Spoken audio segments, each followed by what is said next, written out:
नमस्कार, मैं हूं राजेश कुमार और आप देख रहे हैं लोकवाणी। लोकवाणी की टीम इस वक्त आपके साथ एसआईआर के मुद्दे पर और बिहार में जो अलग अलग कंपनियां जो सर्वे करवा रही है उन सभी विषयों पर चर्चा करेंगे। इस विषय पर चर्चा करने के लिए हमारे साथ जुड़ रहे हैं हमारे चैनल के मुख्य ऑर्गेनाइजर एमके सराफ। सबसे पहले आपका बहुत बहुत अभिनंदन है, स्वागत है हमारे लोकवाणी चैनल में। नमस्कार, धन्यवाद। आपने बात किया है बिहार के में जो हो रहे हैं एसआईआर के मुद्दे और विभिन्न एजेंसियां के द्वारा जो सर्वे की गई है उस पे। तो प्रमुख बात यह है कि जो बिहार में एसआईआर हो रहे हैं, एसआईआर के मुद्दे पर बिहार में जो भी एजेंसियां सर्वे की है और बिहार में जो पॉलिटिकल जो चुनावी जो सर्वे चल रहे हैं और चुनावी जो स्टैंड है उस पर मैं क्लियर कर दूं। के मुद्दे पर सरकार बैकफुट पर है, विपक्ष सरकार के ऊपर हावी हो रही है क्योंकि देख रहे प्रत्येक 8 या 10 दिन के बाद सरकार जो है नया नया अपडेट लेकर आ रही है। पहले कह रही थी सरकार कि आपको जो डॉक्यूमेंट्स के साथ फॉर्म फिलअप करना है, फिर बाद में सरकार कही कि नहीं ब्लैंक पेपर ही दे दीजिए, फिर ब्लैंक जिसका डम्मी नाम आ गया उसको कह रहा है कि नहीं आपके माता पिता के साथ जो है 2003 का वोटर आईडी कार्ड का एपिक नंबर के साथ हमको चाहिए। उसके बाद फिर अब का सरकार जो है डम्मी होने के बाद जो है सरकार को फिर जो है राहुल गांधी और पूरा विपक्ष ने घेर रखा है क्योंकि कह रहे कि एक एक मोहल्ले में एक ही मकान नंबर में कम से कम 400 लोगों का नाम है। इस विषय पर आपका क्या कहना है? देखिए, ये तो गड़बड़ियां है क्योंकि अभी 1 अगस्त 2025 को चुनाव आयोग ने एक ड्राफ्ट सूची जारी की।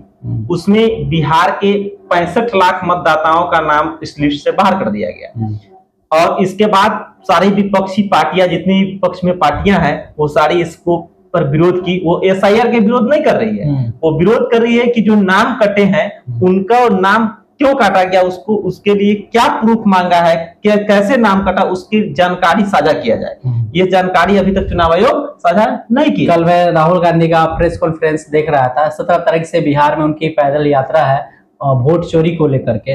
राहुल गांधी कह रहे हैं कि चुनाव आयोग को कम से कम ये तो बता देना चाहिए अगर मेरा नाम कटता है तो एक साइड जारी कर दिया जाए और पंचायत के भवन तक ले यह सूचना प्रकाशित कर दिया जाए कि अगर मेरा नाम कटा है तो किन कारणों से कटा है, अगर मैं किन कारणों से कटा है। कारण अगर लोगों को पता चल जाए कि मेरा नाम जो है इस कारण से कटा है तो व्यक्ति जो है उपयुक्त कागजात लेकर के पुनः दोबारा मतदाता सूची में नाम जुड़वा सके। क्या राहुल गांधी का यह कहना सही है?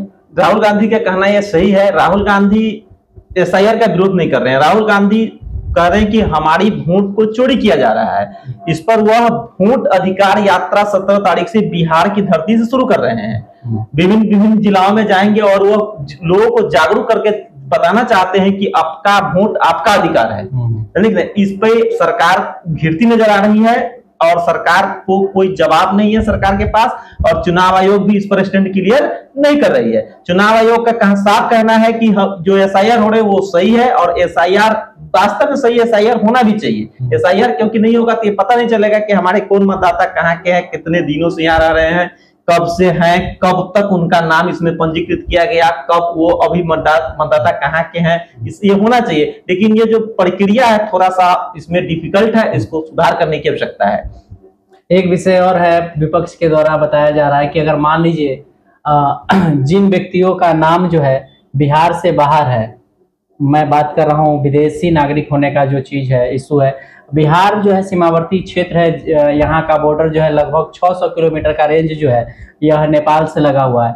कल ही मैंने देखा कि सरकार जो है, सरकार के कॉलम में, निर्वाचन आयोग के कॉलम में कोई भी कॉलम ऐसा नहीं है जो विदेशी नागरिक को भी जो यहाँ पर शादी कर चुके, बस चुके हैं, उनको किस प्रकार से यहाँ का नागरिक बनाया जाएगा, इस प्रकार का कोई कॉलम नहीं है। इस पर आपका क्या कहना है? देखिए, इस सरकार रह गई बात, ये केंद्र सरकार का मुद्दा है और इसमें राज्य सरकार कुछ नहीं करती है और ये सबसे विशेषाधिकार चुनाव आयोग का है। चुनाव आयोग ने इस तरह का कोई प्रावधान इसमें नहीं दिया। हो सकता है कि जो विदेशी नागरिक हो, जो नेपाल, भारत हमारा नेपाल बेटी रोटी का संबंध है, बिहार सीमावर्ती क्षेत्र है, बिहार का उत्तरी बिहार सीमावर्ती क्षेत्र है नेपाल का, बहुत सारी बेटियों का शादी यहाँ हुआ है, बहुत सारे लड़का का शादी भी वहां हुआ है। तो वैसे मतदाता के लिए सरकार और ये चुनाव आयोग कोई स्टैंड क्लियर नहीं किया है। हो सकता है उसका नाम बाहर कर दिया जाए सूची से।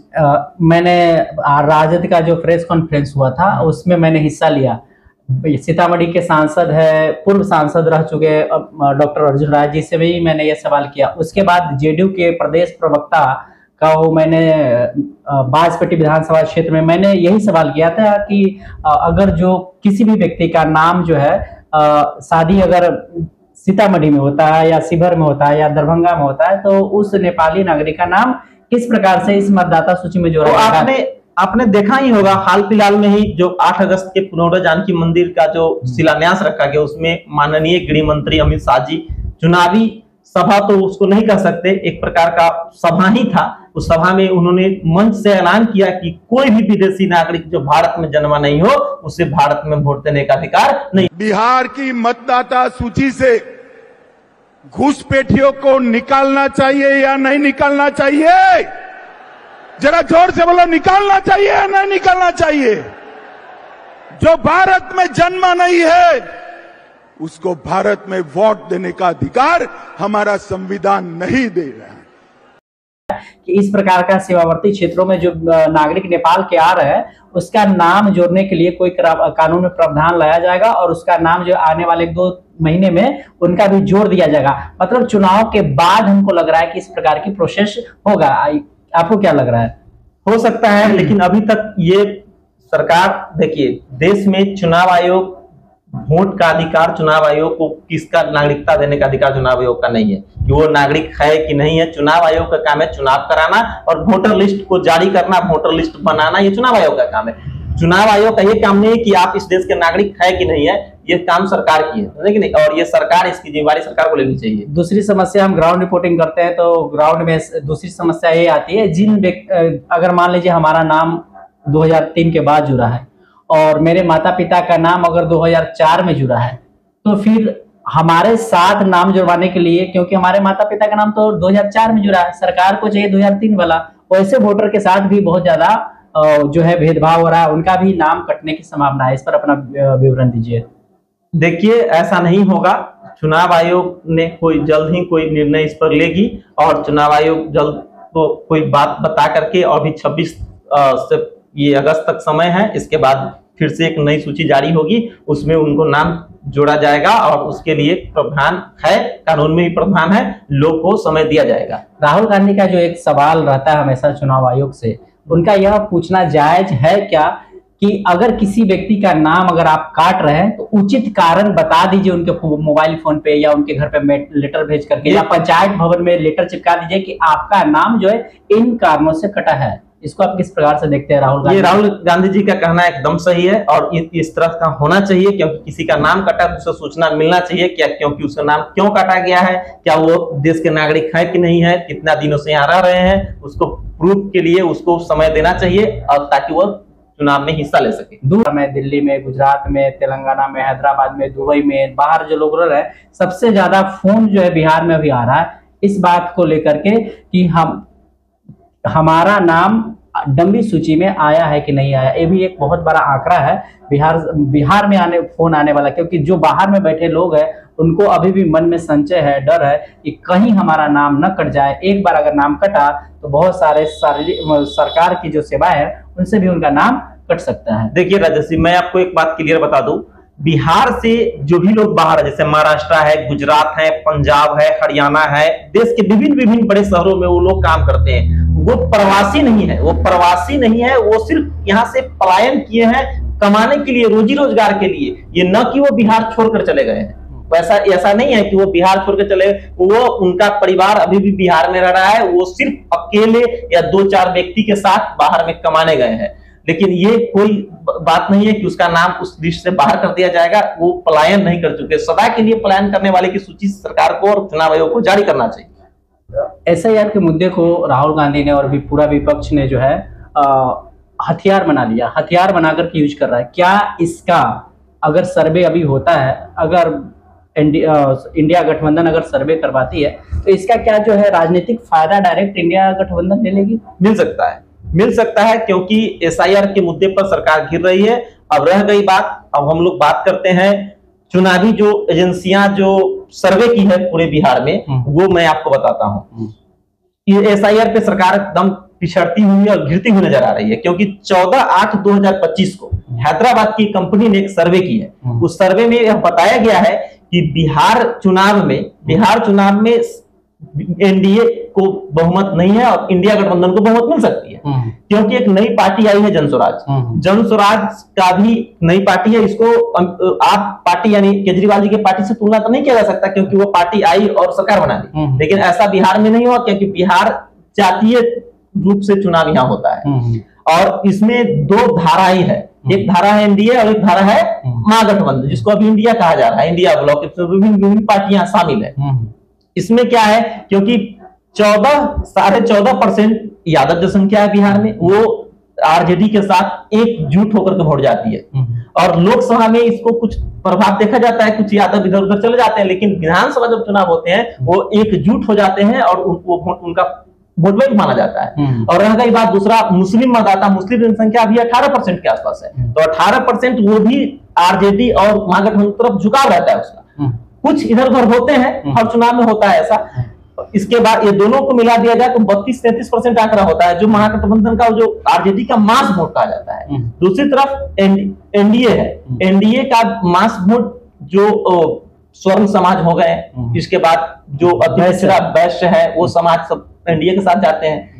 इसमें आंकड़ा उतना तो जो आया है, सर्वे आया है, मैं हमारी चैनल और मैं उस पर पूर्ण रूप से विश्वास नहीं करता हूं, लेकिन विश्वास करने का मतलब यह है, दिखा गया है कि 2020 जब इलेक्शन हुए थे वही सर्वे ने बिहार में सर्वे किया था, चुनाव से इन वक्त पहले सर्वे किया था, उसमें वो परसेंटेज निकाली थी और उस परसेंटेज सटीक साबित हुआ, जिसमें सीटों के आंकड़े से देखा जाए तो उन्होंने सर्वे किया था और 121 से 125 सीट इसको दिया था एनडीए गठबंधन को और 112 से 115 सीट दिए थे महागठबंधन को, अन्य को कुछ सीट दिए थे, जिसमें से 121 सीट 122 सीट इनको आए थे एनडीए को और 110 सीट महागठबंधन को आए थे।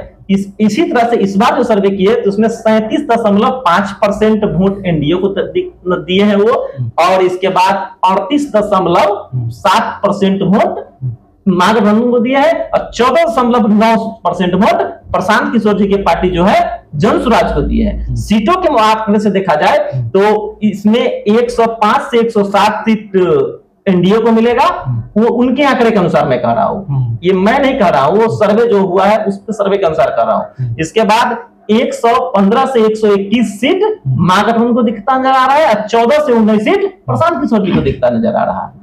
यही हकीकत है और मतलब ये सर्वे कह रही है बिहार में, विभिन्न एजेंसियों का सर्वे आया है, उसमें अभी भी इंडिया गठबंधन का पलड़ा भारी दिखता नजर आ रहा है। छोटा सवाल, प्रशांत किशोर जी जो है पूरे बिहार में जो है उनका लगातार प्रत्येक दिन 2 रैली कर रहे हैं, क्या प्रशांत किशोर जी इंडिया गठबंधन और एनडीए गठबंधन दोनों के वोट को काट करके कुछ वोट अपने हिस्से में अगले चुनाव के लिए ले आएंगे? हो सकता है। प्रशांत किशोर जी जिस तरह से सपने दिखा रहे हैं, प्रशांत किशोर जी लोगों का, अब वो सपना हकीकत में अगर बदला तो बिहार में कुछ भी हो सकता है। सर्वे आए हैं, हो सकता है इसमें कुछ सर्वे उलट पुलट हो जाए, चुनाव में विलंब है, हो सकता है कि सर्वे एनडीए के पक्ष में झुकता नजर आए, महागठबंधन के पक्ष में झुकता नजर आए, जनस्वराज के पक्ष में झुकता नजर आए, ऐसा हो सकता है। नीतीश कुमार जी का प्रत्येक दिन जो है 1 या 2 दिन के बाद जो है 125 यूनिट फ्री बिजली हो, 400 से 1100 पेंशन की राशि का बढ़ावा दिया हो, या जीविका का बहाली हो, बिहार पुलिस की बहाली हो, डोमिसाइल नीति लागू कर दिया गया है पूरे बिहार में, इन सभी योजनाओं का लाभ क्या नीतीश कुमार और उनका गठबंधन के साथी ले पाएंगे, या जनता इस बार समझ चुकी है कि नहीं चलो इस बार परिवर्तन होगा? इसको आप किस तरीके से देखते हैं? देखिए नितिन, ये मुद्दे हो सकते हैं लोक लुभावन हो, और जनता जैसे कि दिखता नजर आ रहा है सर्वे के अनुसार, अगर सर्वे जो एजेंसियां सर्वे की है उसमें हमको नहीं लग रहा है कि जनता इस बार बदलाव चाह रही है। उम्मीद करता हूं कि यह वीडियो आप लोगों को अच्छा लगेगा। अच्छा लगे तो हमारे फेसबुक पेज को फॉलो जरूर कर ले, और यूट्यूब पर देख रहे हैं तो चैनल को सब्सक्राइब कर ले। धन्यवाद। आप देख रहे थे लोकवाणी सीतामढ़ी बिहार। नमस्कार।